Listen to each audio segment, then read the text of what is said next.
Yes. And I have your regional manager, Robert Gilmore, on the other Right. line. We need to act now.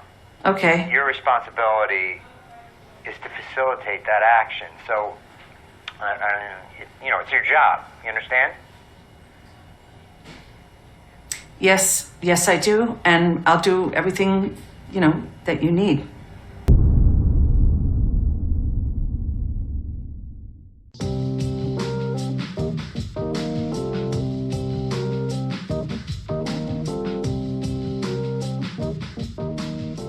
Today's episode of Banquet Boys is more serious.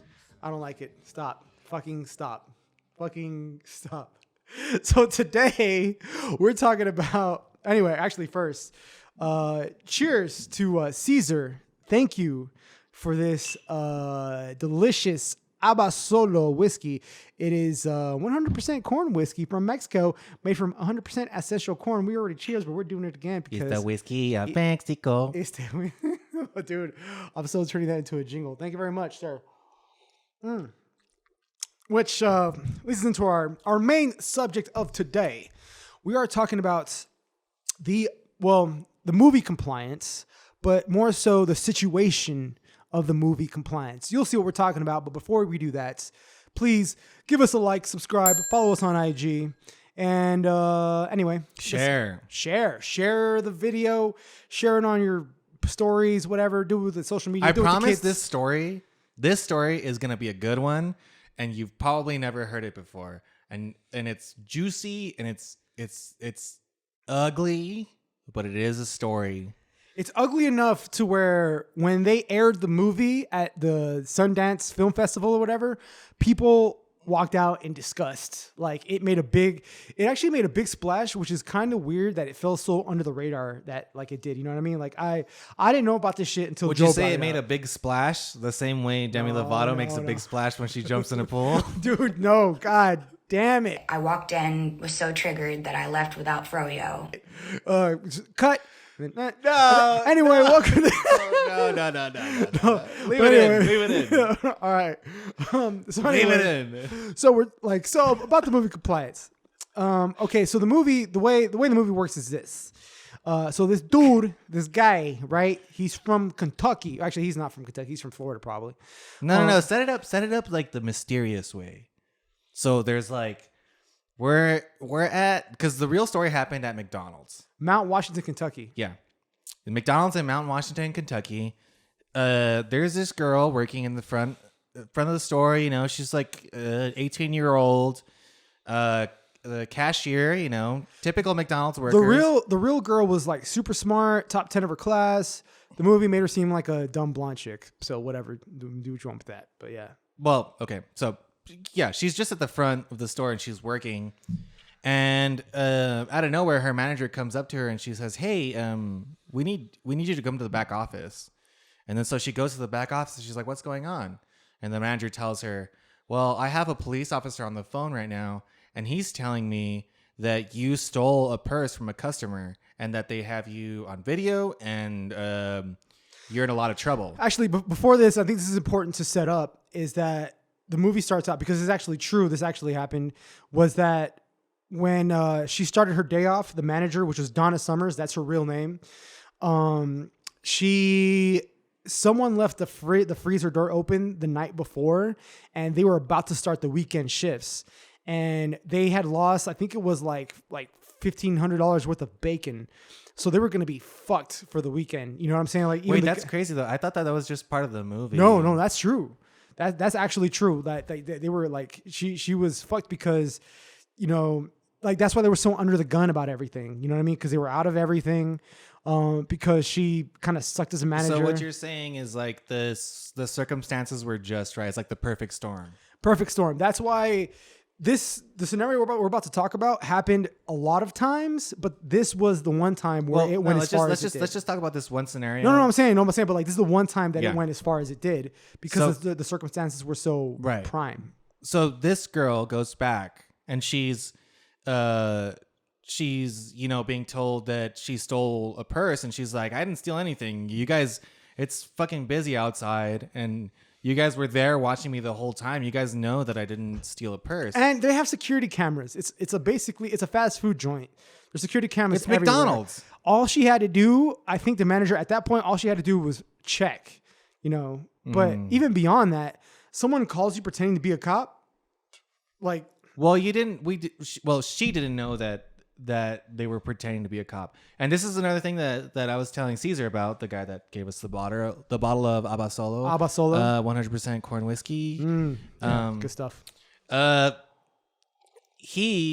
was telling him that, you know, you get scammed all the time. Like if somebody calls you and then they're like, hey, we need your social security number because something's happening with your car insurance or whatever, you wouldn't do it. But if it's an older person, like if it's somebody like in their 70s and they're like 80s, you know, like they'll freak out about stuff like that and they'll give up their social security. But I think the kicker is that when he gave her, it also happened in what, 2004, 2007? 2007, when he gave her the name of their regional manager. You know what I'm saying? Because he's like, I think that's what that added, like, you know, led to the, there's a saying that it made it more like formal, was that he called her and said that, hey, I'm already on the other line with your general manager, saying that we need to handle this situation right now. Because like I said, like Joe was saying, this guy pretended to be a cop and saying that he had the customer right there next to him too. He said that too, that the customer had gave a very viable description, like a spot on description of the person who had stolen. Like, you know what's crazy purse. though is like digging into like the psychology of like what he was setting up is like it's I think he knew that it wasn't enough for him just to be a police officer, right? So then he was like, well, I also have the regional manager. Like she's more afraid of her regional manager than she would be of a like just some police officer. Well, beyond that, he's had to have actually gone into the place at one point in time, or at least scoped it out to know that the girl working the front desk at that time was going to be like, you know, to describe her so well that the way Donna could be like, oh yeah, I know who you're talking about. Maybe he just gave like a vague description. No, I think he scoped it out. I think he scoped it out before he did it. You think so? Yeah. Cause he gave a spot on description. Wasn't he like in a different area? And he did it like to like multiple states. That's a good point. Yeah. Like, yeah, you're right. I think I think he was just like a prankster and he took it too far that time. Like, yeah. But so this chick is in the back. And she's, you know, little girl. She's 18. She's in the back or whatever. And the manager says, hey, I have a police officer on the phone right now. And he's telling me that you stole a purse. So he says that we could either, they could come pick you up and take you to jail, or we can strip search you here.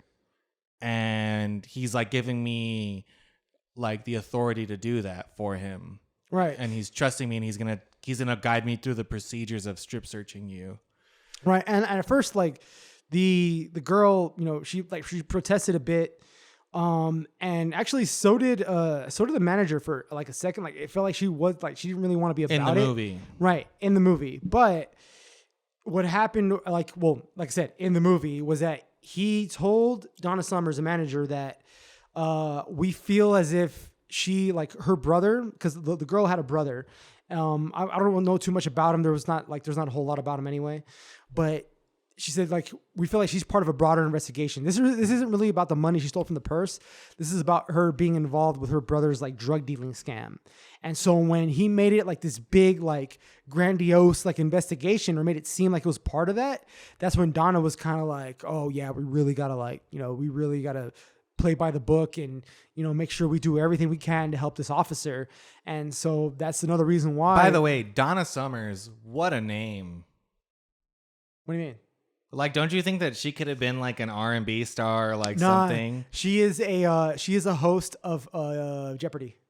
That's an actual name, Donna Summers? No, I'm just saying that'd be a great LSE, but there you go. Right. Yeah. No, she's a host of Jeopardy, dude. Yeah, doesn't it like, don't you think like, Wheel of Fortune, like Donna Summers is the girl that like sits there and just be like, people who annoy you. She's the one turning the letters and shit. Yeah. But anyway, Donna Summers. Also, the girl that was the victim in this situation, not a very cool last name. Ogborn. Ogborn. Yeah. So Lisa Ogborn. yeah, the name of the girl That's who rough. actually went through this, his name is Lisa Ogborn. But anyway, so Lisa like Ogborn. Lisa Burger. like Joe was saying, so she was back there, and at one point he said, "It's like, okay, we need, like, they had the assistant manager back there, and they're watching her. He said, we need a male employee to go back there and watch her, you know, just like because you need to go back to the front apparently to go handle shit because it's starting to get busy, right? Like they're a fast food restaurant during the weekend, it's starting to get heavy. So she pulls one of the male, one of the male employees there to go watch her." And then, you know, while he's on the phone with her, But he's also young. He's like he's like 25. yeah, He's not old. Like, right. I think that's a big thing too. Like in this whole situation is like the age difference, because it's like you have this manager lady who is like in her like 50s. Actually, the actual lady I think was like in her 40s. Okay, so she's in her 40s. Yeah. And then she has like this younger, so she is the victim is 18. Well, I want to know her name. What was her name? Lisa. Lisa is 18, and she's there, you know, suffering. And they bring in another guy in to watch her. But she's like, he's sketchy about watching her. Well, for sure. He's sketchy about watching her because he's like, I don't understand why the cops are telling me to do shit over the phone. And then when he goes back out, like he tells the manager, he's like, hey, like he's telling me to do some really weird stuff or whatever. And then she just kind of dismisses it and says, you know what? He's the cops. We just got to do what he says. And that's the end of it. You know what I mean? And so she goes back there and she watches the girl again. Yeah, but the guy didn't want to go, like, he was like, I want none of this. Right. He don't want any of it. So he goes back out. He's like, she's my friend. I know her. This is bullshit. Walks out. So she's watching her, but then the guy convinces her, Donna Summers, to like, he's like, hey, do you know another male that might be able to help us out? He says, are you married? She's like, oh no, but I have a fiance. And he's like, oh, you think you'd want to help us? And she's like, yeah, sure. I'm sure he'd be down to help us. His name is Steve Harvey. That's not true. I know it's not true. Okay, I'm making sure because I was I'm making sure in my head. Like, it's not true. All right. And she's like, yeah, it's like he'd be down to help us. And he's like, okay. So he comes, and this is like a 55-year-old cat, and he comes in there, and she's like, you know, oh, you watch her. Here's the guy on the phone, the cop. Like, you know, just do what he says. I'm gonna go help out because we're swamped right now. She's like, all right, cool. So this is when the really messed up shit starts to happen, because it starts off where, you know, like he tells the same thing. He tells this guy the exact same thing he told the other ones. All right, I need you to strip search her. He's like, I need you to take her apron away from her. Because at this point, she's just naked with an apron, like sitting on the office chair. And he's like, well, I need you to take the apron away from her. I need you to be authoritative. Like, just tell her, is like, no. Like, call me sir. Yeah, call me sir. Like, that's another thing he said. And so he took the apron away from her. And then he proceeds to do a cavity search on her, you know? And like I will give merit to the film in that it doesn't exploit like her like these scenes. It just gives you a glimpse, you know what I mean? Like to let you know what's going on, because like you just see him like with his phone, and she's like on the table with her legs spread open, and he's like with his phone like trying to look inside of her to see if he can find any drugs or money.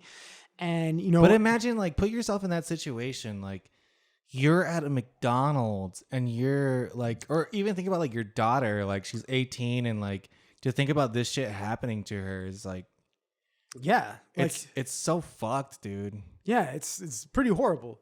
But like I said, that's not where it ends. The fact that this all was just like strings being pulled over the phone is the craziest thing. Yeah, and it's like old, like, you know, going back to me saying like your daughter, all people suck. No, but like it's like this dude is old, right? He's older. He should know better, but he doesn't know better because he's like, and it's weird. Well, in the movie they portrayed him as kind of a Simple Simon type of dude. Like he would, like, I don't know if you ever seen Of Mice and Men, like the big dude Lenny, and he's just kind of like, oh, George, tell me about the rabbits, George. Like he was that kind of guy. Yeah. Where he's just like, oh, I don't know, honey. I'll be sure to go hang out with the boys. No, I think that guy was like dirty. Like, I I think that okay. He was simple. Let's talk about what kept happening with him. Okay. So the fiance comes in and at He's first- searching her like with the phone, like she's, right. yeah. He's like looking in her snatch, like trying to find Lemmy Winks and stuff like that.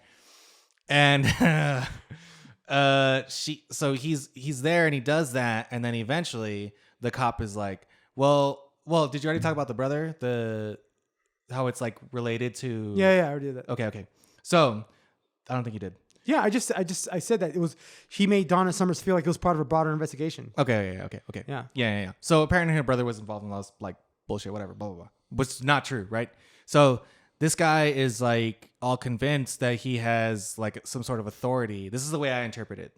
So he has like all this authority. So the cop tells him to tell her to. Keep in mind she's naked, and he tells the cop tells him to have her do jumping jacks and to dance to try to shake out any drugs that she has like in her cooter or her asshole or whatever. Yeah. So she's like back there and she's like Doing doing jumping jacks and shit like like, that. you know, fucking jogging in place, doing the hustle, you know, just like random shit. And she goes through that, right? And eventually the cop gets to a point to where he gets him to start spanking her for not complying. Yeah, for being disobedient. Yes. So he has her bent over his lap, and like the dude says, you know, put the phone on like the small of her back so I can hear. And so he just, you know, he starts spanking her so the guy can hear, you know what I mean? And it's fucked up so that happens in the movie, but no, that happened in real life. Yeah, no, that happened in real life too, but in the movie, like it just kind of, because the movie, like you said, it doesn't really try to make it like glorify. Yeah, it's like it's more of like it's trying to show you how messed up the whole situation is. And so in the movie, when she's getting spanked, it's kind of like a 5-second like pan, and then it just goes away. But in real life, it happened for so long that they said that she had like red welts on her ass, like from like how hard he was hitting her and like how long he was hitting her for. And this is like, this guy is hitting her because he's getting this fucking phone call. Because the fake cop told him to. Yeah, it's fucking crazy. Yeah, but so like to finish like this whole thing off, he eventually convinces her to give him a blowjob. So he's giving her she's giving him oral sex behind the like in the manager room. You know, and then after it all happens, the manager walks in, like she's like in the corner, not saying shit. Keep in mind, the manager is the fiance of the guy that just had this happen to him. Blew. Yeah, and so she's in the corner, not saying shit, and this dude just kind of gets up and he's kind of like dumbstruck about the whole thing, and he's just like, "I need to leave." And then he gets into his car, and this actually happens. He goes into his car, calls his homie up, and says, "Hey, I just did a bad thing. All right," and you know, and like the cops show up. My thing is, fuck that guy. The fiance? Yeah. Well, yeah, totally. Because he's like, that's bullshit. Like, okay, at what point, like, how would you get convinced by a cop to get a blowjob to where you finish? But here's the thing.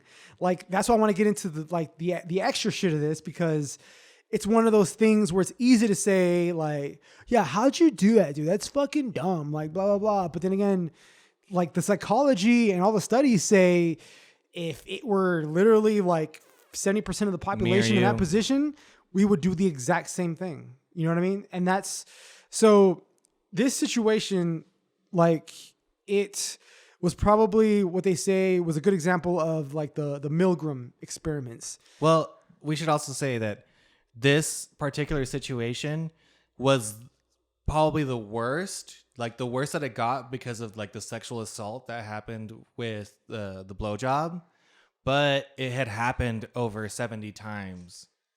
In different fast food. Yeah, so this happened 70 times, and this one. So as far as consequences go, the guy who got arrested for making the phone calls didn't get shit. He didn't go to prison, nothing. The fiance did 5 years for sexual assault and wrongful imprisonment. And the manager, Donna Summers, got 1 year probation off, right? Because she ended up suing, after all this shit, she ended up suing McDonald's, saying that they didn't release enough information letting her know that this shit was going on. And she ended up making I think it was like $400,000 in damages off of this shit. Right, like they were. Did you see the 60 Minutes interview with the real lady? I saw like the last 10 minutes of it. I didn't watch the whole thing. Like it's crazy that I don't think that this bitch should have gotten away with anything. I think she should have been the one that should have gotten sued. But here's the thing though, like you have to look at it. Yeah, like from an emotional perspective, you're right. What she did was stupid as shit. She should have gotten sued, whatever. But if you look at it from a logical perspective, this is a reason why McDonald's got sued by this girl for $6 million and why they had to settle out of court for like $700,000, because when she sued McDonald's, she sued them under the pretenses that McDonald's knew this shit was happening, right? Because it had happened before, and they hadn't let anybody know. Like the chief of security had released a memo, like McDonald's wide, saying like, "Hey, this shit is happening. We need to tell people." And McDonald's just kind of sat in their hands and being like, "Nah, we're good. We're not gonna do shit." And that ended up biting them in the ass. But at the same time, they countersued under the with the point being that she didn't remove herself contrary to common sense. Like, you know what I mean? Like they argued like what you're saying for homie, like you should have known better. Like, why'd you do that? But McDonald's said the same thing about her. Like, why'd you stay, dude? Like, you should have known better. You should have left. Like, you shouldn't have just like sat there and let that shit happen to you. But the girl even said, he's like, well, I was worried about losing my job. I couldn't afford to at the time. You know? Do you think that like they could have used the Milgram experiment as a defense in the trial? Yes. But we have to get into. So let's get into it.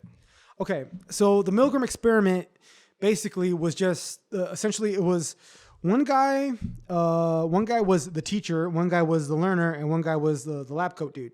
Now the teacher would sit on a table and have like a little like shocking machine, and the learner would be in the other room, and the person would the teacher was unaware of like that this was an experiment. But then the lab coat guy would tell the teachers like, okay, we're going to ask the learner a few questions. If he gets them wrong, you have to shock him and then turn up the voltage by 15 in case he gets it wrong, like gets another question wrong, then we shock him again. 450 is deadly. Yeah, 450 is deadly. 350 hurts like a motherfucker. The reason Milgram did these experiments is because it was after World War II. All right, so right after World War II, and after Adolf Eichmann, who they say was like the mastermind behind the Holocaust, he was the guy that said, like they said, was the guy who like engineered the whole like, oh, let's put him in trains, put him in the gas chambers, all that shit. And his defense during the trial was that I was just following orders. And 6 psychologists had examined Adolf Eichmann and come to the conclusion that he's just a normal ass dude. Now, the reason why that was disturbing was that, well, shit, if he's just a normal ass guy, that means that any of us are capable of this shit, you know? So Milgram experiment said, it's like, okay, we need to find out why people were just willing to go along with this. Our hypothesis is that German culture is different.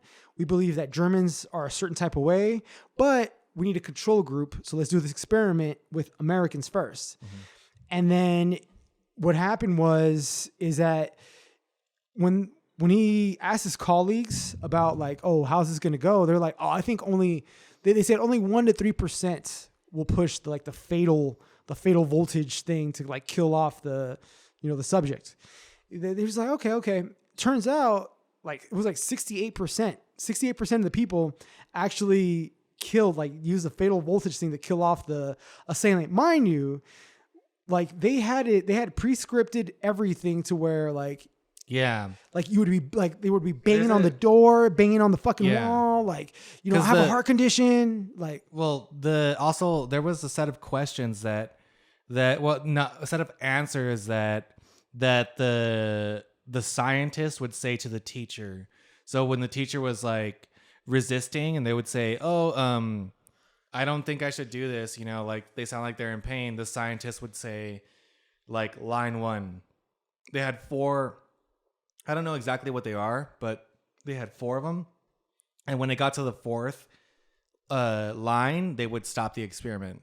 But by that point, it was like the shock that the torture that they were theoretically doing to the learner was like already unbelievable. It was like just straight up just torture, you know? Mm-hmm. But even though like it was an actor in the other room, it was just like the fact that you could get somebody to do that, and the whole thing was what they proved kind of is that if you feel like there's somebody that knows more than you, you're just going to follow that.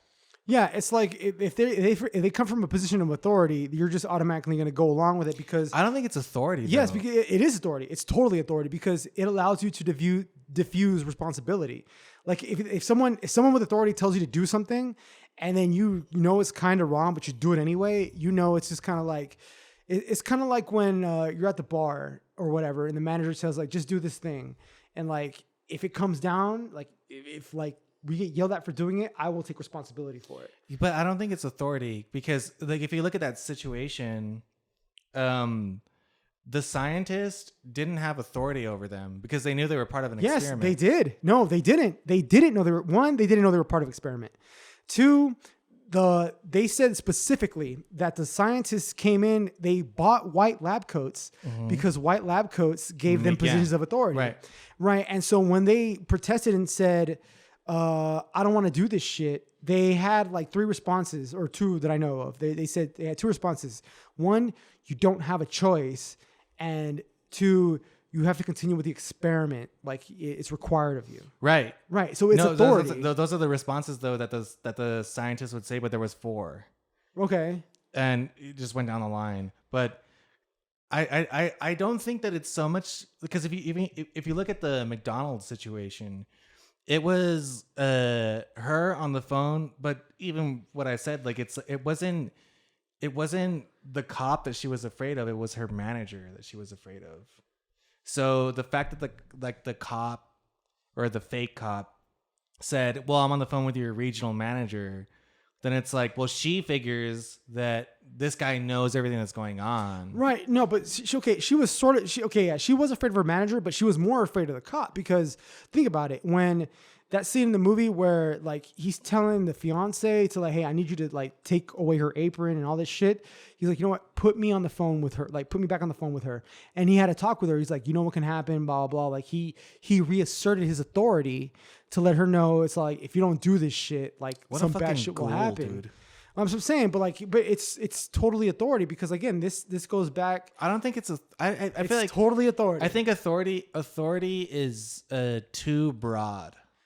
I don't think it is. Like when the FBI finally took over this case and they saw what the hell was going on and they looked at, because again, remember this had happened 70 other times. A few other times, okay, like just to give you an example. Over 70. Yeah, over 70, but some of the crazy ones. Okay. So in 2000, someone called the McDonald's manager and the manager, I think, was like an 18-year-old girl, and he let her know. He's all like, listen, and again, he pretended to be a cop. He said, the next customer that walks in, this guy, he's a sex offender.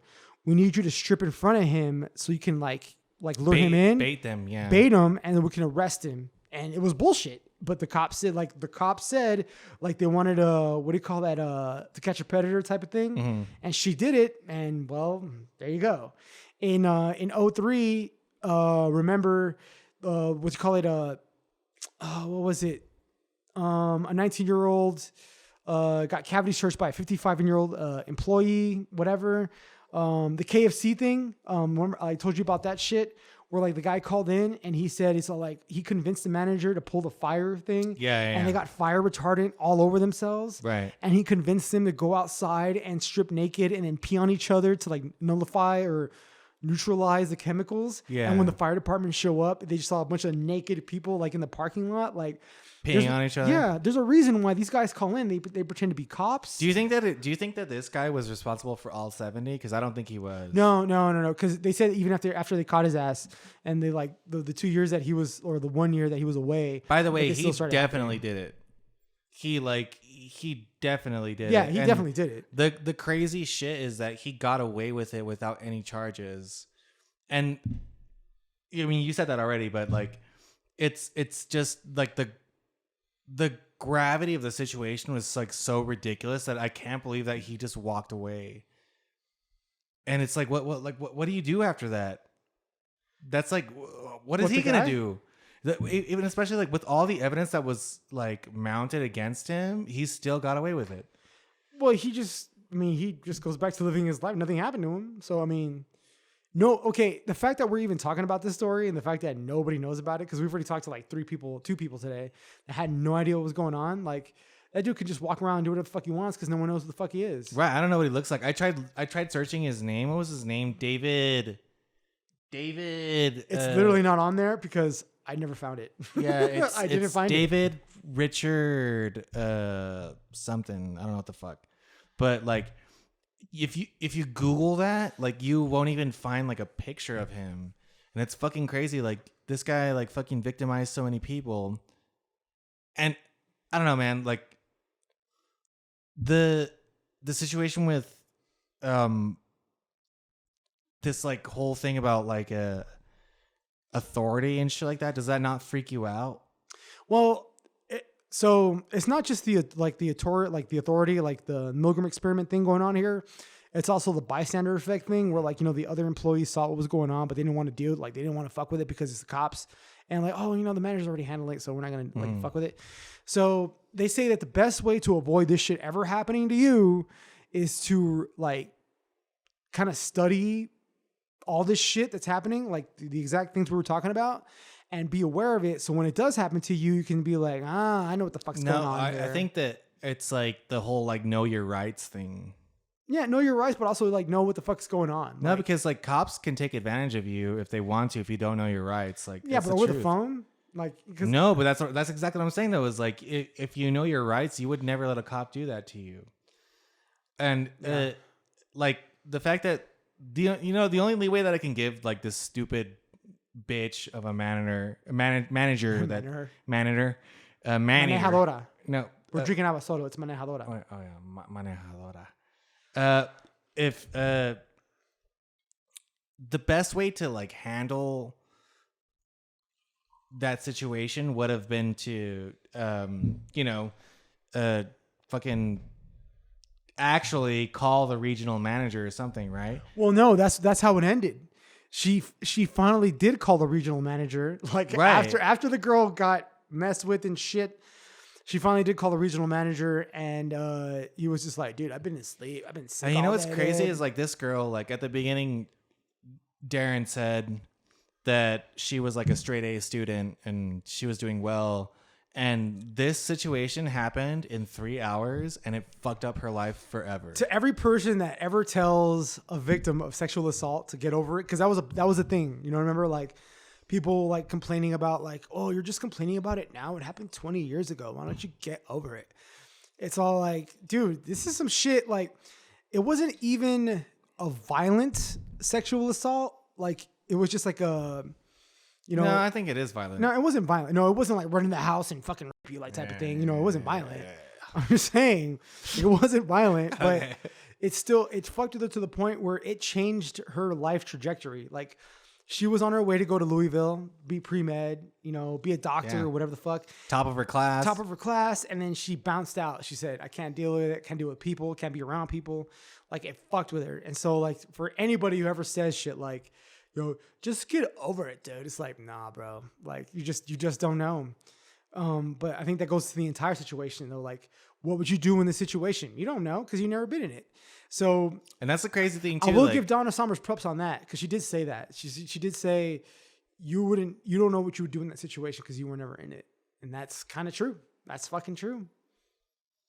Yeah, but I don't know. Don't because you. I know what you're gonna say. We talked about it too. Like, it's like, you know, like it's easy like being on the outside looking in and being like, well, I would have never let that happen, you know, like. Well, when the film premiered in the Sundance Music Fest or Sundance Film Festival, and people watched it, like a lot of the crowd walked out saying like, "That's fucking unbelievable," yeah, blah blah blah, because nobody believed that someone could be coerced to do that type of shit, right? Because everybody's just kind of like, no, because even though I was watching it and I had to pause it sometimes because I was like, there's no way you're gonna fucking go along with that.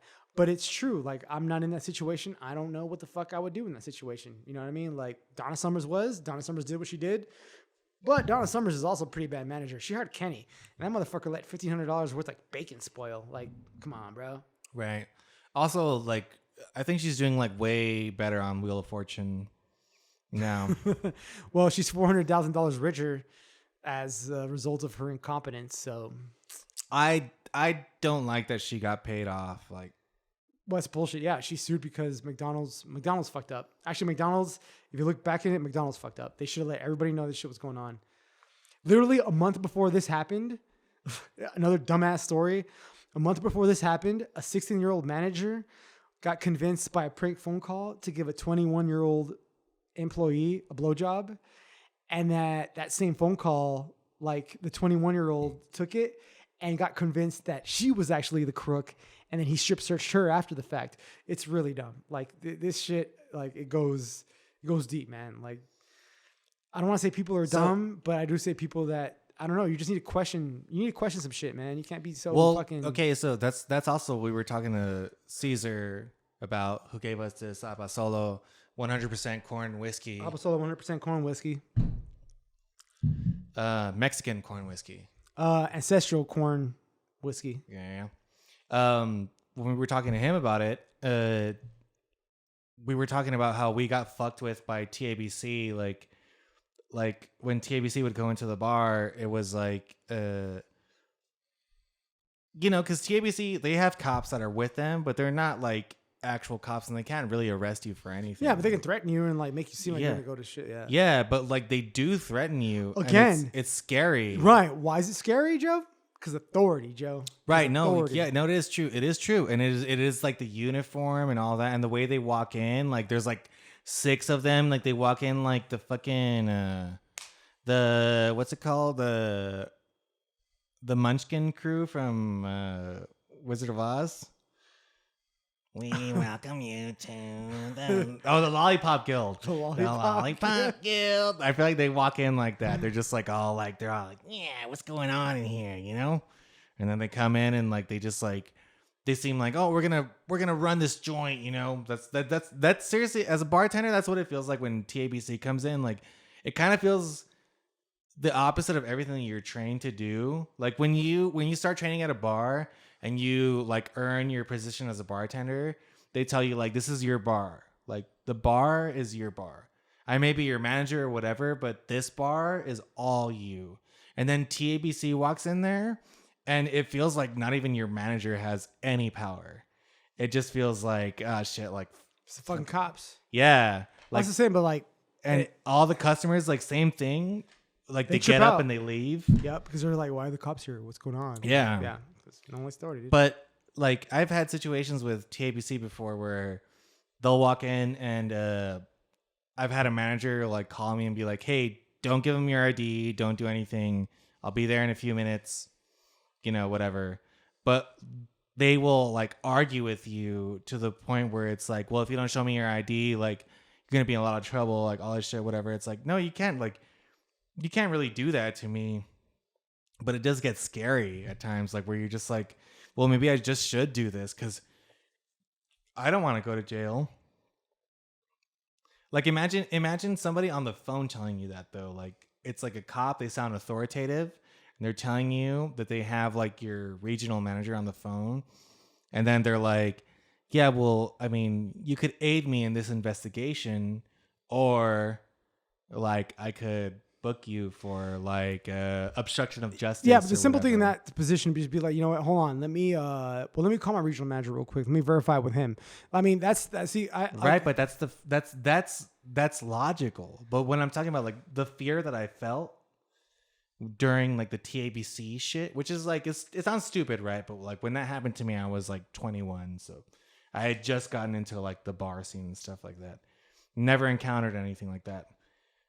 But at that point, I never gave the officer like my ID or anything, but I thought I was doing that